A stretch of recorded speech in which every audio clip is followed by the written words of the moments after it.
BCCI 2023లో green ball dot initiation తీసుకొస్తే RCB 2011లోని గ్రీన్ జెర్సీ వేసుకొని మొక్కలు నాటాలని అయితే అప్పుడే సూచించింది. మెయిన్గా గ్రీన్ జెర్సీని ఎలా తయారు చేస్తారు, అలాగే ఈ జెర్సీ వేసుకోవడానికి రీజన్ ఏందో కూడా చూద్దాం. సో జెర్సీని వేసుకోవడానికి మెయిన్ రీజన్ ఏంటంటే కార్బన్ న్యూట్రల్. ఈ వర్డ్ బాగా గుర్తుపెట్టుకోండి, ఆ వర్డ్ గురించే మనం ఇప్పుడు మాట్లాడుకోబోతున్నాం. సో కార్బన్ న్యూట్రల్ అంటే ఏం లేదు, ఆర్సీబీ మేనేజ్మెంట్ కానీ ఆర్సీబీ టీం కానీ వాళ్ళు చేసే ప్రతి పొల్యూషన్కి భాగంగా వాళ్ళు చెట్లు నాటడం, దానికి ఈక్వల్గా వాళ్ళు పొల్యూషన్ అరికట్టడమే కార్బన్ న్యూట్రల్. వాళ్ళు ఎంతైతే పొల్యూట్ చేస్తారో దానికి ఈక్వల్గా చెట్లు నాటడం ద్వారా, అలాగే నదుల్ని వాటిని కాపాడుకోవడం ద్వారా వాళ్ళు చేసే పనులే కార్బన్ న్యూట్రల్. మీరు ఎప్పుడైనా ఆర్సీబీ మ్యాచ్ చూస్తుంటే మీకు స్టేడియం పైన సోలార్ ప్యానల్స్ ఇవన్నీ కూడా కనిపిస్తూ ఉంటాయి. అలాగే ఆర్సీబీ మేనేజ్మెంట్ బెంగళూరు సరిహద్దుల్లో 2 చెరువులను అయితే లీజుకు తీసుకొని వాటిని మెయింటైన్ చేస్తా ఆ నీళ్ళను పొల్యూట్ కాకుండా అయితే చూస్తూ ఉన్నారు.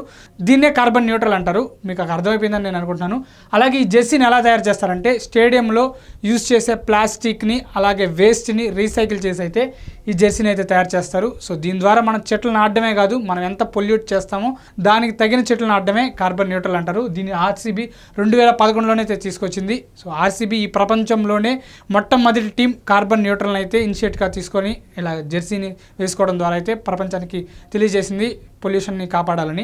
అలాగే ఈ బ్లూ జెర్సీ మ్యాటర్ ఏంటంటే 2021లో కోవిడ్-19 ఫ్రంట్ లైన్ వర్కర్స్కి ట్రిబ్యూట్గా ఈ జెర్సీని ఆక్షన్లోకి వదిలి ఆ అమౌంట్ అయితే వాళ్ళకైతే డొనేట్ అయితే చేశారు. ఈ మ్యాచ్లో ఎన్ని సిక్సర్లు కొడతారో అన్ని సిక్సర్లకి కిట్లు కూడా పంపిణీ చేద్దాం అనుకున్నారు. బట్ ఆ రోజు ఏమైందంటే ఒక సిక్సర్ కూడా కొట్టలేదు. దానికి ఆర్సీబీని బాగా ట్రోల్ చేశారు. వాళ్ళు చేసిన పనికి మెచ్చుకోవడం పోగా ఆ ట్రోల్ అయితే జరిగింది.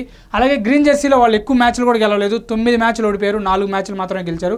ఒక మ్యాచ్ అయితే రిజల్ట్ లేదు. సో దీన్ని బట్టి అర్థమైందంటే ఈ జెర్సీలు వేసుకున్నప్పుడు ఆర్సీబీకి అయితే కలిసి రావట్లేదు, కానీ వాళ్ళు చేసిన పని మటుకు ఎప్పటికీ గుర్తుండిపోద్ది. ఆర్సీబీ ఫ్యాన్స్ అలాగే క్రికెట్ ఫ్యాన్స్ మీరు కానీ ఈ వీడియో కానీ మీకు నచ్చినట్టయితే ఖచ్చితంగా లైక్ చేసి షేర్ అయితే చేయండి మీ క్రికెట్ ఫ్రెండ్కి. ఖచ్చితంగా ఈ వీడియో ద్వారా ప్రతి ఒక్కరు కూడా పర్యావరణాన్ని కాపాడడానికి అయితే యూజ్ అవుతుంది.